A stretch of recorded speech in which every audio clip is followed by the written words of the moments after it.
Haleluya. Yesu ashimwe kandi Yesu ahimbazwe cyane. Imana ikomeze kubagira neza, kuba ugihumeka n'ubuntu budapfa kugirwa n'ubonetse uwo ari we wese. Ndagira ngo tuganire kuri kirazira z'Imana. Ndagira ngo tuganire kuri kirazira z'Imana. Ubwo nimba mwabyumvise ndibone muri comment, ndibubibone.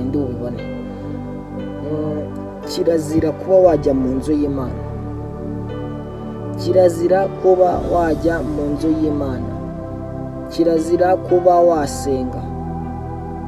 Kirazira kikaziririzwa. Waba uri umukobwa, waba uri umusore, waba uri pasiteri, waba uri bishop runaka, uwo ari we wese, kirazira. Ibi bintu mubimenye, kirazira, kuko tuzi neza ko umurimo w'Imana ntabwo ujya umenyerwa. Kirazira kujya gusenga Imana utaciye bugufi imbere yayo ngo wature ibyaha byawe. Kirazira gusenga utaciye bugufi ngo wihane ibyaha byawe, babyita kwatura. Kirazira nimba uzi kujya unabikora ukajya gusenga utakatura, kirazira. Ubishyire muri kirazira, umenye yuko nimba wajya gunasenga ibyo utabikora, ubyongere mu bintu ugomba noneho gutangira kuyaza ukora amanywa n'ijoro. Kirazira rwose gusenga udaciye bugufi imbere y'Imana. Indi kirazira kuba wajya gusenga, utangire gusenga, utangire gusaba utabanjije gushimira Imana. Kirazira icyo waba uri cyo cyose mu rusengero, nushaka gusenga amasengesho y'iminsi 500, uwo uri we wese, kirazira gusenga mujye gusaba utabanjije gushimira Imana. Kirazira mbere yuko ujya gukora ibindi bintu byose, ibyo bintu birubanza ubimenye, ubishyire mu mutwe wawe. Gutangira gusenga kwawe bigomba gutangizwa no guca bugufi imbere y'Imana, kwatura. Ubimenye, ubinota ahantu, ubyandika ahantu. Waba ugiye gusenga, ugiye kuryama, waba ugiye kubyuka, icyo kintu ugomba kukimenya. Gusenga kwiza ni ugusenga uzi neza ko watuye.